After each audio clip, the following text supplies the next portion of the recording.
spoiler-free review of Star Wars The Bad Batch.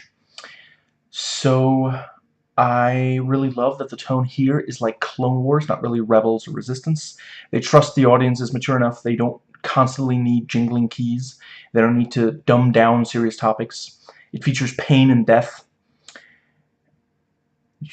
And now that I've talked about tone, it is worth noting, otherwise there are some significant differences between this and Clone Wars, and I wouldn't have it any other way, given this features Order 66 carried out very early in the first episode. The war is over, there are very few Jedi or droids, but the major characters still visit different planets and deal with different problems. This could be the first Star Wars content that you watch. You'd be able to follow it,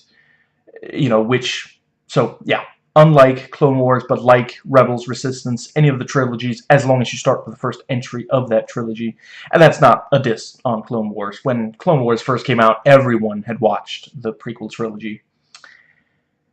Something I greatly appreciate about the show is that the Bad Batch themselves present a welcome and long overdue rebut to the ableism that has been a part of the Star Wars franchise since the very start. One of the ways we know Darth Vader is evil is he's more machine than man, implying if you have prosthetic limbs or need a machine to breathe for you, these kinds of things that somehow means you are less human. But the Bad Batch are specifically differently abled. Each of them unique in their own way and initially discarded for being different, but prove themselves much more capable than the able-bodied, which is especially a relief after the concept of clone troopers suggests that you would have better soldiers if all of them were genetically the same and got the same training, and yeah, that sort of thing, when before Star Wars was very much in favor of bringing together a disparate group of people, to defeat the fascists who are all the same. And let's see. Yeah, every single Star Wars movie and show, up to and including this one, is in some way, yeah, other than maybe droids and the Ewoks show, which I haven't gotten around to watching yet. But yeah, they're about a found family, a group of people who are incredibly different from each other in many ways, but united by something. So this introduces the character of Omega. She is a... let's see, how much is revealed? Yeah, let's just say she's very much like the Bad Batch. And, she's like, I don't know, 8 years old or something like that. She's not gotten military training, and perhaps also the fact that she's female means she has a completely different perspective than the rest of the Bad Batch, and because of that she can solve problems using intuition that they can't. And she sometimes wields a bow and arrow, a weapon famously used by female fighters who may not quite have the upper body strength to use, for example, shields and swords to quite the same effect. I suppose it is becoming a bit cliche at this point, but I just really appreciate that she gets to be a crucial part of the fighting, since it is in part an action show. And like Resistance, this does not heavily feature Jedi, which I hope to see more of in the future, but, Visions, and of course Young Jedi Adventures, Tales of the Jedi do focus on Jedi. Before that, Clone Wars and some of Rebels.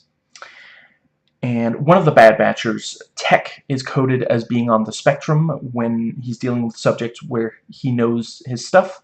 There's basically no one better, no one more skilled, but when it comes to interpersonal relationships, he struggles to understand other people, perhaps especially Omega.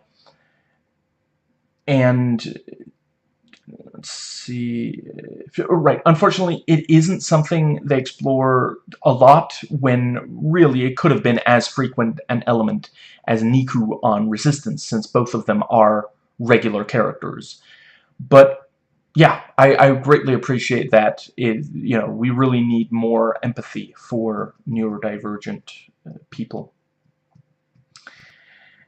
And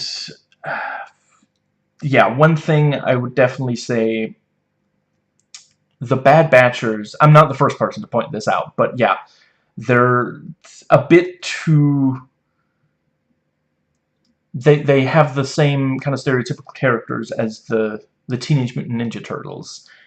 You know, so once again, I'm not the first person to point this out, but yeah, Hunter is like Leonardo, Crosshair is like Raph, Tech is Donatello, and Wrecker is Michelangelo. And let's see, yeah, honestly, the show does in some ways remind me of Saturday morning cartoons of the 80s and 90s, like Teenage Mutant Ninja Turtles, Biker Mice from Mars, Mighty Morphin Power Rangers, which, you know, that last one wasn't animated, but yeah, back when you just had to pick 4 words that, though unrelated, could make kids' eyes light up, and you'd have a toy commercial, I mean, show. And sometimes just 2 words: Street Sharks, Skeleton Warriors. And to be clear, this show is not just a toy commercial, though I'm sure it does very well. And let's see. Yeah. So some people really take issue with the fact that Omega is a clone who is female, even though all the other clones have been male. And yeah, one user review said the following. I forget if this was the entire review, but I wouldn't rule it out. Transgender Mary... You know, maybe it wasn't. Transgender Mary Sue Clone Trooper, that's all you really need to know to decide if this is for you. Indeed, some people won't watch something with positive depictions of transgender people. We already have tried and are already continuing to try to appeal to transphobes with empathy, information, and patience. For the ones where that doesn't work, I feel the time has come for an additional solution. I favor including trans people in all media so that transphobes have to choose between accepting watching media, you know, yeah, such media, or simply be completely isolated from media. Transgender representation punish trans people for existing. And until voters in those places hate those laws and fight them. And Omega's not a Mary Sue. Let's go over the elements of a Mary Sue. They are immediately beloved by people. She isn't. Plenty of other characters find her annoying, try to get rid of her. Mary Sues are impossibly competent, despite circumstances logically leading to the opposite. The only thing she's good at the start is medical stuff, which she was literally cloned to be able to do. Having the perspective of a child, where the rest of the Bad Batch are adults, and it is important to remind people here in the West that kids are not inherently inferior to adults, and we should listen to them and their ideas.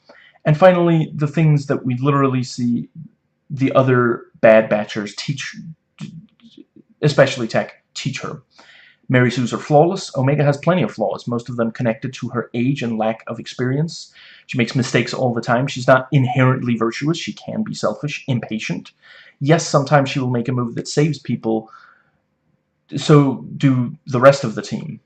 It's interesting for a lot of these conservatives. It's only wrong when a woman does it. And if anything, Omega is probably the first Star Wars protagonist in any kind of animated or live-action film or show that isn't at all a Mary Sue. But then again, she's also one of the first to be female, and all of the female ones are accused of being Mary Sues, ignoring the fact that the male ones are as well.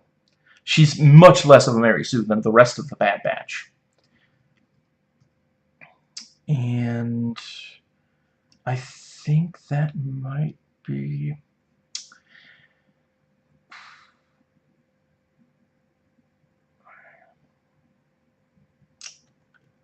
Yes, some people claim that it's too similar to Clone Wars when it's essentially the opposite. You know, they're mercenaries that don't fight for an ideology. That's literally the opposite of what Clone Wars and Rebels were doing. Those shows were about people who had clear ideologies and fought for them, not for a price. And you know, I'm not saying that makes the Bad Batchers bad people, but it is a pretty distinct aspect of them. And I think... Oh, right, yeah, some people hate the idea that, you know, they say you should definitely not have a transgender character in, you know, in Star Wars. When, like, transgender people exist in the real world. You're really saying that you can accept interstellar travel, aliens of all different kinds, but not transgender, even though we don't have those first, yeah, no, we haven't yet met aliens. It's, you know, I forget the numbers, but it's extremely unlikely we'll meet ones based on how vast the universe is. And yeah, I do think I wish the show didn't do this thing that other Star Wars media of recent kind of does, where it tries to like explain something that some other piece of Star Wars media set up that a lot of people had issue with, and it feels like they're apologizing. Star Wars apologizing for Star Wars is some of my least favorite Star Wars. And yeah, I think that is everything that I had to say. But yeah, really appreciate, you know, this. I'm not sure this was not the only thing that Disney were hoping would become. You know, if you watch Clone Wars Season 7, and I think you should, you're gonna see they were definitely hoping to backdoor pilot some spin-offs. I could imagine they wanted one for the Martinez sisters. I think too many people just didn't like the Martinez. I don't really. I think they're fine. I really don't agree with the issues a lot of people seem to have about them. But yeah, this one did succeed, and yeah, it's, you know, if you only watch the backdoor pilot, it might not seem like there's that much to the show, but as mentioned, it starts with Order 66, and that is very interesting, you know, to see how different. Yeah, let's see. I don't want to give too much away. I'll just say, yeah, that is. It's also not something we've seen done to death in Star Wars media yet. But yeah, absolutely recommended. 8 out of 10. And yeah, I also really appreciate that they didn't try to squeeze as much out of this as, like, it, you know, there are 3 seasons. They're, you know, they're not gonna do more. Let's say, at least right now, it's Disney. It has a proper ending. You know, there is an actual, yeah. Yes, that is it. So I hope to catch you at some